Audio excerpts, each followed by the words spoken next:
Listen, I got a special guest that's about to come on, a good friend of mine. We actually played against each other in college, even though he's way older than I am. But we end up playing together in Portland, and I gave him the nickname, or we gave each other Yard Boy. Hey, Yard Boy from, if anybody saw Life at the end when Martin was together with Eddie Murphy, and they were working in the yard. Hey, Yard Boy, what's happening, man? How you doing? I'm doing good. Oh, you know that other name we had for you, too. Tyrese Banks. Yeah, man. And so the real question is, how'd you hit him today? You know what? I didn't, man. No. Come on, man. Stop playing. I'm actually on the mend from a torn Achilles. Oh, that's right. I'm just trying to do too much. No, I was spring break. I'm on a cruise with the family, and my youngest son and I were on the basketball court. He's getting ready to play. I'm just on the court while they all getting ready to go. I take a shot, miss it, of course, and go to get the rebound, and I plant. And mine was very much like Jason Tatum's, where I planted, and it just immediately. And so, I'm thinking my golf game's completely over for the rest. That's the first thought in my mind, obviously. And then come to find out I had what's, again, news to me, a vertical tear, which is great news, which means I didn't have to have surgery. And this was about 6 weeks ago. So I actually played for the first time yesterday with a buddy of mine down here in South Florida. So, yeah. So I'm and I could have got out today, but we're redoing my daughter's room. She's like 11. And so she's transitioning to teenage life. And so we had to get a room painted, new beds, all this stuff. So I've been in there on daddy duty doing that this morning. So no golf for me. Maybe tomorrow, though. Okay. Well, good for you. But the formal introduction, Karl-Anthony, of course, you see NBA analyst, Turner Sports, but also former, NCAA champion with, of course, UNLV, kind of the iconic team of the late 80s, early 90s, New York Knicks, who I think more than anything, I think people can relate to who you played for, even though you were with the Grizz and you were with Portland, Seattle, and also Milwaukee. It's more like the Knicks are kind of synonymous when you talk about Karl-Anthony. And speaking of which is a really great transition, is that series right now, the current Knicks situation. And before we get into the current one, I do want to talk about the Knicks, because I think it's very important, because you were a part of that organization, especially in the early 90s. You were there 91 to 95, and you got a chance to play against the Reggie Millers of the world, Dominique Wilkins, but also more importantly, Chicago Bulls in that Eastern Conference.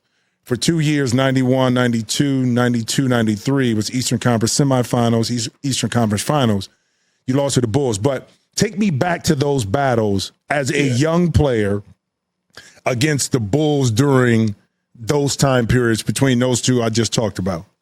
Yeah, Jimmy, it was unique, too, because, we think of the Bulls dynasty, but they had just won their first.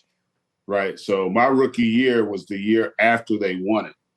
And, coming into the league, we were all, and I know especially you growing up in the Midwest, huge fans of Magic and Larry. Right. Exactly. Because we got to watch that championship. And so, I'm coming into the league as rookie, and I'm like so excited because I'm going to get to play against Larry Bird, Magic Johnson. And while Michael was just starting, but those two guys at that moment still were the NBA. And so then now the Bulls beat the Lakers the year before, the year before I came in the league. Right. But it was really, I'm thinking you're going to get to be on the same court with those two guys. So two things came to mind. I was like, okay, I'm going to get the opportunity to play against those two guys and the chance to play in the Garden and to play in the Forum. And so, of course, the irony, right? That was Bird's last year. He had the bad back. Mm-hmm. Never played. He didn't play in the game. He just laid on the floor. And then Magic, the preseason, that was the year he retired. And then on top of that, you get to play in Boston Garden. And with all that history, and the first thing that came to my mind was like, man, this is a fucking dump. It was the locker rooms were like terrible. Right? What? I mean, the floor, the locker, it was a dump. And to be honest with you, the Forum was a dump too. I mean, but listen, no, it was a nostalgia. It was a nostalgia. Even when you went to the Madhouse on Madison, okay, at Chicago. Think about the arenas we played in when we first came in the league. Yeah, Chicago Stadium again. It was also dump-ish. So you came in I came in the year that I think American Airlines opened for Phoenix. So that was like the new brightest shining thing. 92, right? 92. But before that, you think about all of the stadiums, Landover, Maryland, out in Cleveland and Ridgefield, huh? The Spectrum. Market Square Arena, Hemisphere, all these older arenas, we had a chance to play in. Locker rooms messed up. I mean, the visiting locker room, be lucky if a shower worked. It might be cold, especially in the Garden, right? Yeah, that is very true. And they didn't work in the Garden in Boston. Now, the irony of that, too, is that year, the Garden, Madison Square Garden, Paramount owned the Knicks at that time, and they had just renovated the Garden. So our home arena was basically a new arena. Right. It was incredible. So that part was really cool. But again, back then, you still, we didn't have the internet. You didn't have the same kind of perspective. You had a flawed perspective of the arena, because watching them on TV, like Boston Garden looked great on TV, right? Like so did the Forum, especially the way they lit it. But then once you actually go in those arenas, like it was a little disappointing. I mean, you still living your dream, you're excited. But so for me, that was the first thing I remember. Now fast forwarding to playing them. So the year before I get there, I came in with Riley. The Knicks were 31-51 the year before I got there. So me and Riley turned that shit around. We went 51-30. Say that again, because I heard something I didn't think about. It never hit me like that. I should have said Riley and me. Okay. Riley and I. Okay. All right. And we did. In all seriousness, though, we went from 31 wins to 51 wins, and in essence, the same roster. But that was the Riley effect. And so then we also, the first round, we knock off the Pistons. In 5. Right. Back then, first round was 5 games. We beat them 3-2. And what was that? That was the back end. Was Isaiah and Joe was still? Oh yeah. And Bill was still there, because my rookie year they were still there. Rodman, all of them were there. Yeah, I just wanted to make sure. So still there. Okay, Rodman, Sally, Lambeer, Isaiah, Joe. Yep. Yeah, they were Vinny. all there. So yes. So we ended up taking them down in 5. Tough series. They still were a good team, but they were trending down, right? Because they had lost, I think, in the conference finals the year before. They got dominated by the Bulls. That was when the Bulls finally broke through, knocked them off, went on and beat the Lakers. And then we go into that series, 7-game series. The Bulls that had a great regular season, they're the defending champs. And this was the year where I felt like, because again, the league still was under the umbrella of Magic and Larry. But the irony of it is that year, those guys had, in essence, played their last basketball. So this is really the coming out party for Michael Jordan. And so we played them to a 7-game series that year. That was a 92. That was a 92-93 year. The 7 games here in the Eastern Conference Finals. When they won their second. When they won their second title, Eastern Conference Finals, right? Yeah. No, we played them in the second round.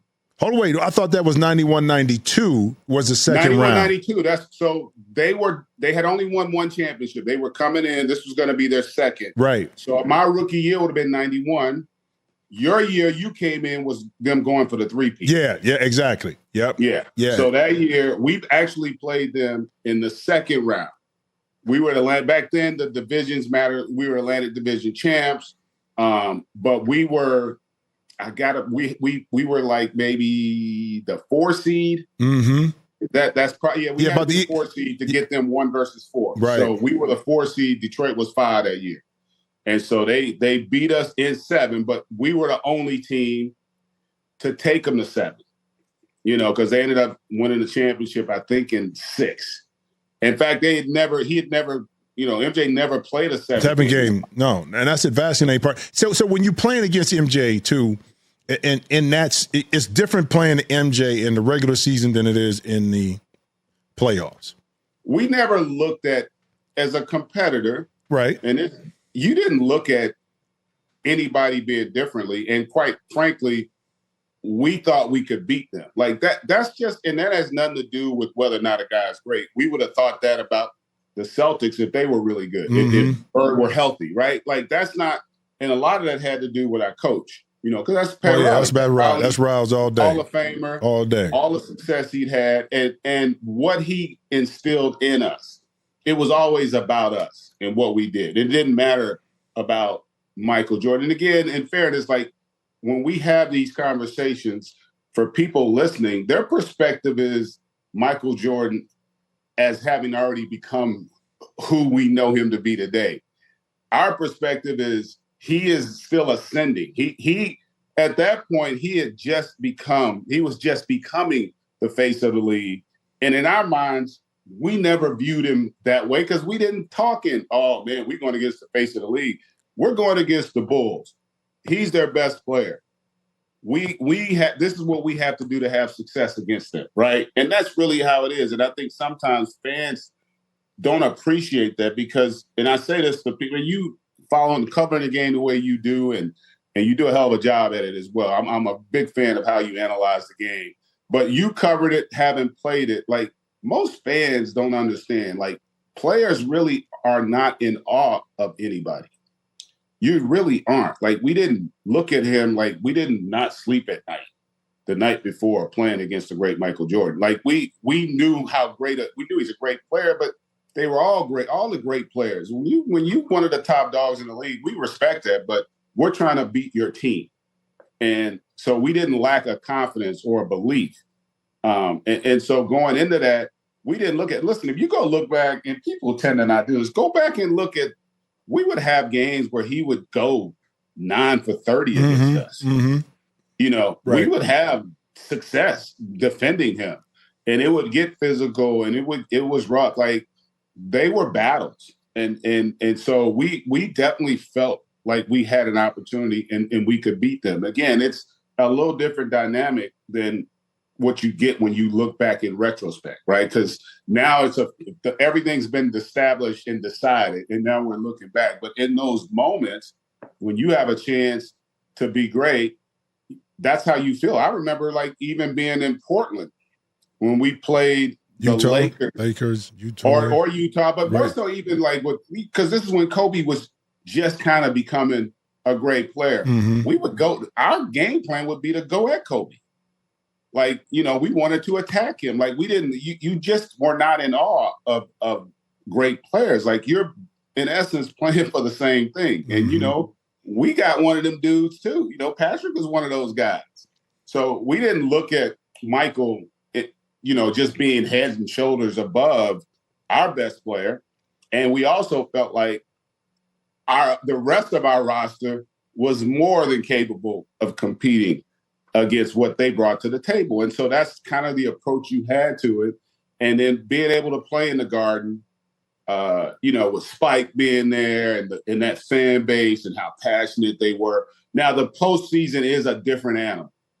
So when I say a different Michael, we didn't approach him being differently. Like we had a game plan. That's the beauty of a 7-game series of what we want to do. We knew everything he was capable of. We knew tendencies. We knew what they ran. We knew where they like to go with the ball in certain situations. You have all that stuff. And there's an understanding of what you need to do to be successful.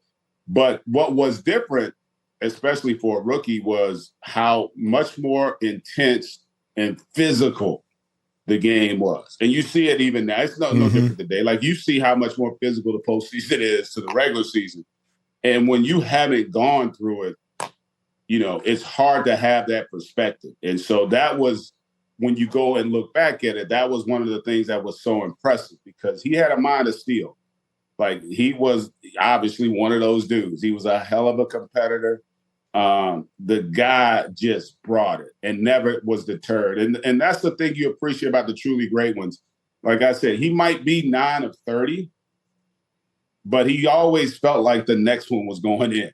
Whereas an average player, if they miss 5 in a row, they're not going to be as apt to pull that 6th one, right? They're going to be trying to find an easy one, something that they know they're going to make so that their confidence doesn't wane. It doesn't waver. And Michael was unique in that regard. He was a hell of a talent, man. And in that era, the Bulls, it was incredible. It was awesome to experience it, to be a part of those moments, to play in the Garden. It really was.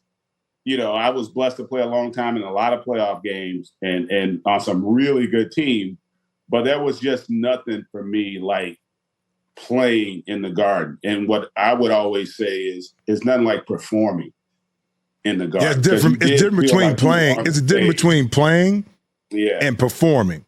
And the beauty about New York fans is this, because they love basketball. And even if you're in opposition and you're performing at a high level, at some point they know what it is. Just because they acknowledge. They may boo and say, but end of the day, they know it's basketball. And it's great to see the Garden kind of lit back up into it. Yeah. And we transition into the current Knicks right now, and you have a player with Jalen Brunson who is of that ilk and mindset of what you talked about, Jordan. I'm not comparing the two. I'm comparing the mindset. He can go head into that fourth quarter 5 for 15. Mm-hmm. Doesn't matter. If he gets to a spot, he's still comfortable, confident enough that he can make a play happen, make a shot to will his team to win. We saw what happened in Game 5 with Boston, in Boston. All the emotion of Jason Tatum being out. Mm-hmm. It was a pressure situation, do or die. You had to deal with the circumstances of losing. Boston and New York didn't play their best game. Jalen Brunson got in foul trouble. They allowed the whistle to kind of control a little bit more. It wasn't as physical. But with this Knicks team here going back home, give me your thoughts on what they have to do to beat this tough-minded Boston team in order to advance to the Eastern Conference Finals. Yeah, listen, I think, and I love how you characterize it, because Jalen Brunson is a truly special player. And a lot of it stems from his mindset and his approach. And you hit it on the head.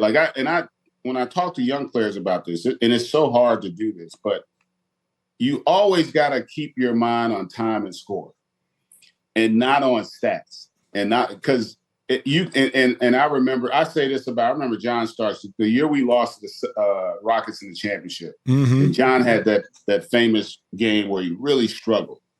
And so I said, you got to understand, John was one of our franchise players. So if your franchise player is struggling, but it's a 1 or 2 possession game, you're not taking him out the game. You know how many times I saw Johnny have a game like that, and then in the fourth, get on a roll, make 3 in a row, and then we end up winning the game, right? Like that happened time and time again. And that team, this current version of the Knicks and Jalen have a similar psyche and approach. Like they know, and he's proven it time and time again, that if they got a chance to win it, if we give him the opportunity, he's going to make the play. And so I think that's something that's extremely impressive about him. And more so impressive because he doesn't have the physical tools that a lot of the truly greats tend to have. He doesn't have great positional size. Now, he has some physical attributes. He's strong as hell. He is great at understanding leverage. He's got as good a footwork as anybody in the league. And so he knows how to play the game. He knows how to attack angles, create leverage, create space, get to his spots. He is an incredible player in that regard. And so them going back home, it'll be challenging. Listen, the Celtics have won it. And the Celtics have also had success when they've been shorthanded. Yes. So I would say this yesterday, people, you think so I was like, I expected the Celtics to win yesterday. I really did. I just felt like they're too prideful and they're too good. I just couldn't see a scenario where you're going to beat them 3 times on their home court, and so I thought they would. Now, having said that, I don't know, especially if they're shorthanded, no Porzingis, right? Al's getting up there. Drew hasn't been the Drew Holiday we've seen in years past, coming off that hamstring.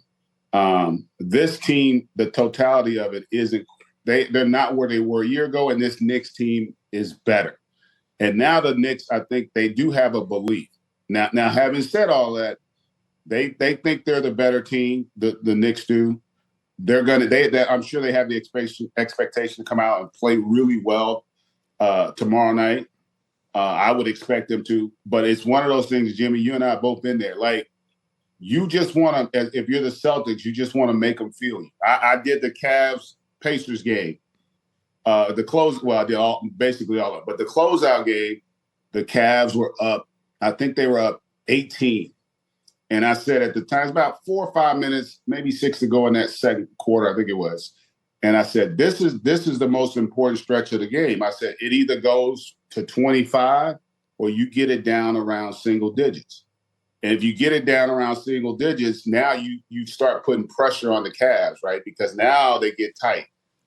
And what happened? The Pacers were able to get that lead down because the Pacers knew the Pacers are a really good team. Really good team. And if they get to that point where they get a little momentum, they're going to feel like they had a great chance. And so I think if you're the Knicks, you have a similar dynamic there. I think the Knicks have better trust than the Cavs do. Like, they're not going to get out of character. And I felt like the Cavs, when it got tough, they got out of character. You know what, G? And I think this is the key, too, with the Knicks. And I said this all year, but even going into the playoffs, that I thought they were the best team to match up with Boston. Yeah. And the reason why is because of their wings and their positional size. You got Mikal Bridges, OG Anunoby that can guard. Josh Hart may be a little undersized, but he can still guard. Okay. Plays big. And he plays big with Cat. I thought that they could guard without getting exploited in mismatch against, more so than Cleveland, because Cleveland having a smaller backcourt, and then you had liabilities with Ty Jerome and also Max Strus. I know they went out and got DeAndre Hunter, but yes, they had the size inside, but I thought the wing defenders favored the Knicks more. Yeah, and I think you hit it. You know, in the physical kind of game, and they just truly believed it. And now we're seeing that. Now, you know, again, it's a different thing. Again, this Boston team without Jason Tatum is not the same. It don't operate the same. The offense doesn't. But that's not the Knicks' fault. You can go through the history of the league and see where injuries played a role in the team advancing or not. And hey, it's never not played a role. It's never not played a role. Every championship's been won. There's been a stretch where somebody wasn't available for someone. Every season we've had, there's never been one where everybody's healthy all the way through. That's just part of it in the nature of it. Part of winning championships is being lucky. And, Jimmy, the other thing I will say about the Knicks, too, the Knicks are tougher mentally, and they're tough physically. Like you say that tougher mentally than the Celtics, the team that won it? No. Okay. I was talking more so about Cleveland. Okay, tougher than Cleveland. Yes. I agree with you on that. I agree with you on that. Built, like they're built. They're just a more physical, tough-minded team. Definitely. And that's not to take away from the Cavs. Cavs are a really good team. And the Cavs, again, Cavs were hurt. They had 3 starters miss the game. Mm-hmm. Still should have won the game, but, you know, like, it is hard to overcome injury. And the Knicks Knicks are deep. You know, they're basically playing 6.5 guys.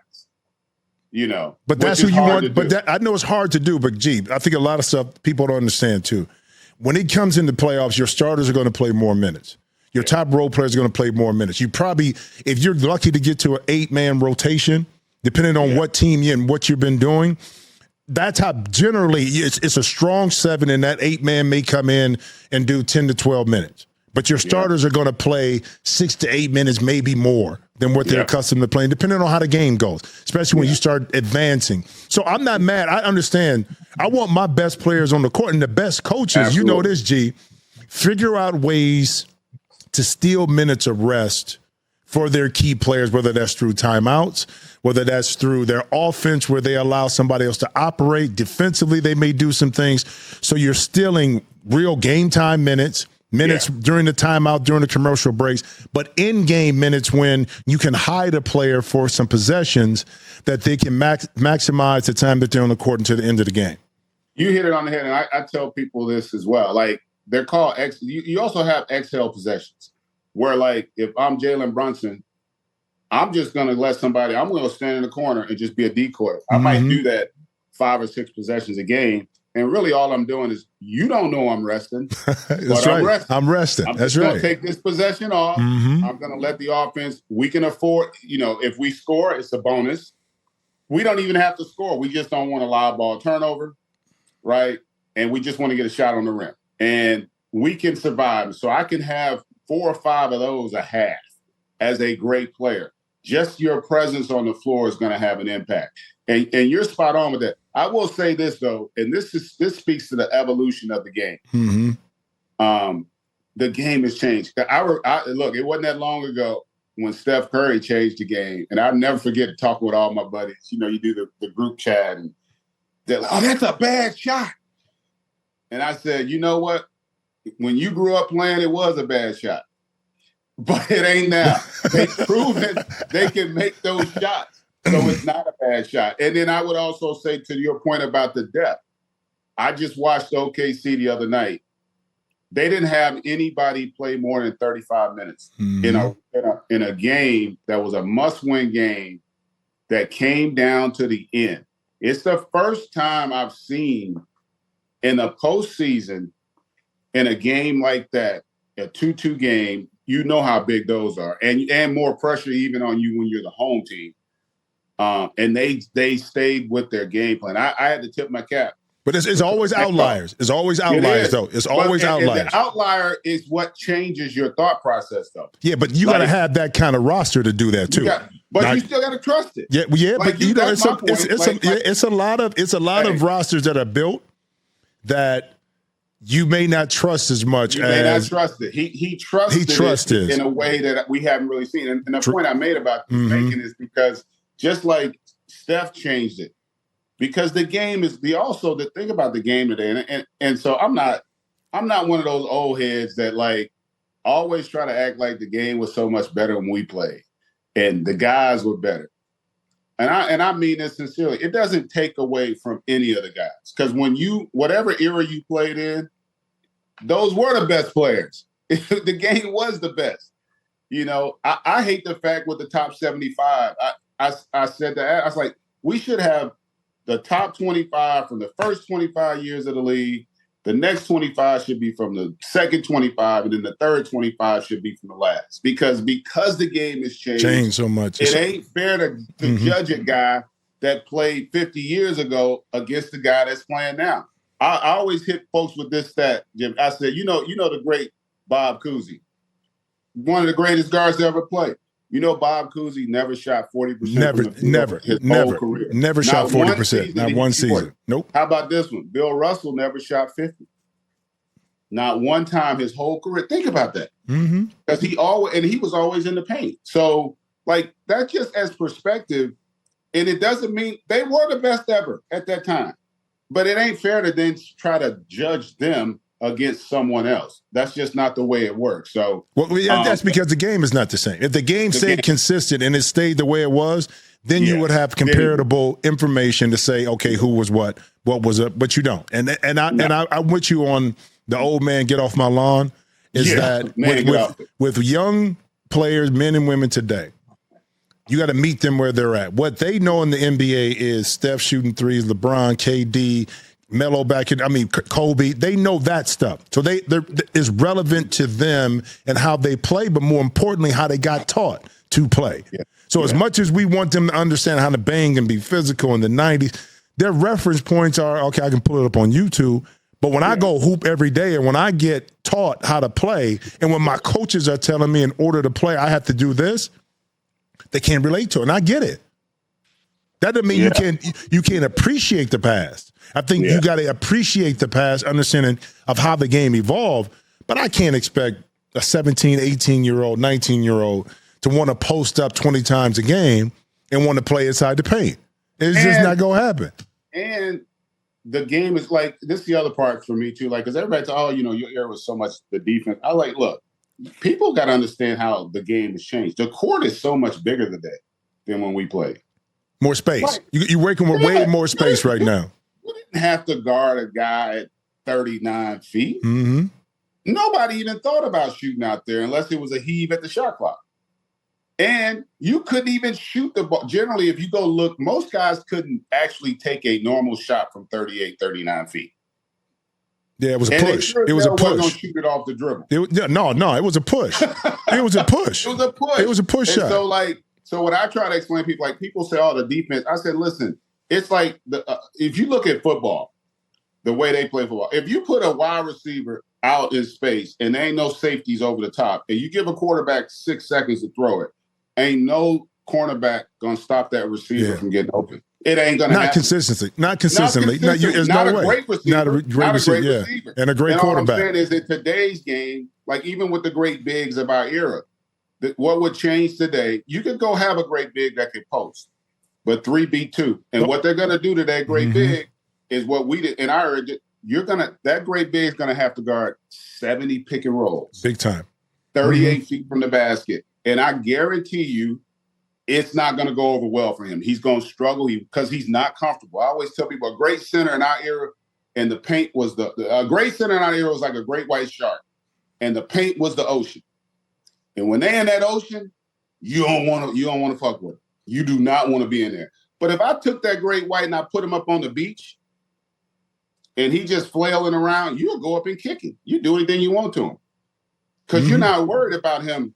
If that big, that dominant center, if he got to go guard at 35, 36, 37 feet, he's going to struggle. He's going to struggle big time. He's going to struggle. We see it with Gobert. I mean, a lot of times when you bring Gobert out the paint, and you know that's the interesting part. And I think and we got to get on to talk about that because that's a whole nother dynamic about today's game versus next year. Today's game versus the past and the players and how to compare. But I want to circle back to this. Do the Knicks get it done? I think so. No. You think or do you not? I think they get it done. Okay. Listen, I expect them to. I respect Boston as a defending champ. Okay. And you know them wounded dogs, man. You got to be careful about the wounded dog. And I think they got to get it done. They got to get it done. They got to get it done Friday, which is tomorrow. Yeah, and I think they will. Okay. Now, the next thing, and shout out to Minnesota for taking care of their business. You know, I know they didn't have the regular season they thought they would have, but a lot of moving parts were in that. Yeah. They kind of got it together, found their mojo that after the All-Star break, the last month and a half of the season, and what they were able to do to dismantle, you know, the first and second round and really Golden State shorthanded, but that team kind of finally got it together. I love the components of it. But is the storyline this, G? The ascension and expectations finally being met for the Timberwolves, or finally people are realizing that it's an end of an era for Golden State? The era that we know. Yeah, I think it's both. Listen, Steph's still a great player, just like LeBron's still a great player, just like KD's still a great player. But they don't cast as big a shadow as they used to. These young guns coming, man. And Ant Edwards is one of them. Ant Edwards is learning how to control the game. And I've said this. If Julius Randle plays at the level he's playing at, if OKC comes out, I don't know if they're going to beat them. So what's the difference now with Julius? Because we all knew Julius was talented. Yeah. Okay, and his playoff numbers are reflecting, I think, his comfortability within the system, but what his role is in that system. Yeah, I think the way they play and the way he's also, I think, a better fit with this group. More so than Karl, right? More so than Karl, and I think Karl's a better fit with the Knicks. Yep. And the reason I say that is because with this group, they're so athletic and long across the board. And I think this is where Ant, he's not in terms of the experience, and he's not where Brunson is yet. But the difference with Ant is Ant has learned to allow his physical tools to impact the game and it not just have to be scoring. Ant can go get the biggest rebound, make the biggest pass, make the biggest defensive play. And he understands that's equally as important as him scoring. And now he knows, man, if I got another dude that can get 30 efficiently, you're going to have a problem with how they defend. And I think he and Julius have finally really connected. And I give Ant a lot of credit. I think his leadership is what I don't think people appreciate it. And it's hard because, dude, was he 23? Yeah, but it's authentic because I think with the leadership like this, again, it could have went another way when he early in the year complained about being double teamed and not being able to have the freedom, the space, and movement. But what he did, what I think with Ant, because he works so hard, he wants to be the best, and he's supportive of his team. And he doesn't just talk about it. Defensively, he shows. So he can't tell somebody when they miss an assignment, you got to be there and you ain't playing D. That ain't Ant. And his basketball IQ is continuing to grow. So in the game, I think everything that happened this year with Ant, just take away the turnovers he had last night. But he controlled the game, like you said, Greg, by not scoring. So you build up all that he's been through and learned and said he wants to be the best and he wants to lead his team, but he did it in a different way when they needed it to close out a series. It was how he controlled the game when the ball was in his hands, when it was out of his hands, defensively. That's the sign of maturity and leadership that you're talking about that a lot of people, I think the novice fan, don't attach themselves to and really see. Yeah, and I know it's getting late, but I wanted to make one more point. The thing about Ant, this is similar. Ant can actually be the best defensive player on the court. Like, he can dominate a game defensively. He can go guard your best offensive player 1 through 3.5. You're not going to put him on Jokic for the whole game, but he can go and be locked down defensively, and that's what's unique about him. Like, a lot of guys can't do that, and he can physically do it, and he's learning. What's scary, man, is, his best basketball is still ahead of him. That's what's scary. He's still growing, man. It's unreal. But to watch his growth, and to me, it's the mental part, and now understanding the little nuances of how to get his shot, when to get his shot, when to draw, when to give it up. Yeah. That, and to be more efficient as he does it. That, to me, from a young man who was physically gifted, but now is understanding the basketball one-on-one. 101 on how the game really is operated at a high level between the ears. And that's the beauty to watch. I just noticed, G, that it'd be ironic if it's Minnesota and the Knicks and with all the storylines because of the movable parts. Yeah, but then, it's just one of those things, too, where you got some young talent mixed with some guys who are a little bit older that now have a chance to do something special. Yeah. The Mike Conleys of the world, have a chance to really do something special. It's going to be something, man. I'm looking forward to the game tonight with this Denver OKC game to see what's up with that. But I think a lot more people are intrigued with this when this Boston, series hits and now the Minnesota is waiting out there what happens in the next round and what ultimately is the finals. I'm with you there, man. I agree. I'm pumped. I can't wait to watch it. Okay, brother. All right, man. Listen, hit them straight. Hit them, but not too often tomorrow. I know you're not, even though you're getting back, bro. Game's still kind of tight. That's I know it is, bro. Much love, man. Appreciate you, GA. Love you too, man. All right, Be man. safe. All right. Success, bro. All right, later. I really appreciate Karl-Anthony coming on because the wealth of knowledge of going through, kind of like me with playing in a certain area, but now in the early 90s and 2000s, but then covering the game now as we do. He does it on the professional level.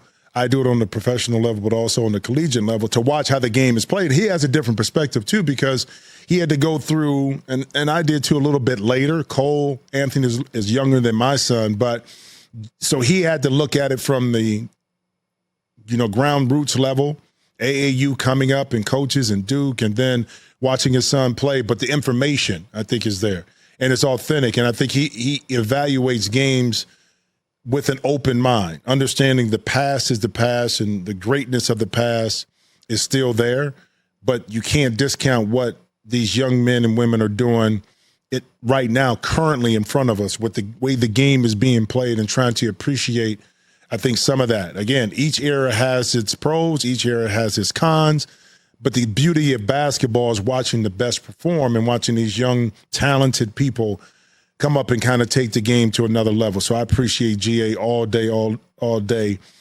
even though he talks a lot on the golf course. I give him that. But it was good to have him on. I really appreciate all the wealth and knowledge, especially talking about back in the day with the battles with the Bulls and the Knicks back in the 90s. Special. Thanks for tuning in. I appreciate you, and see you next week.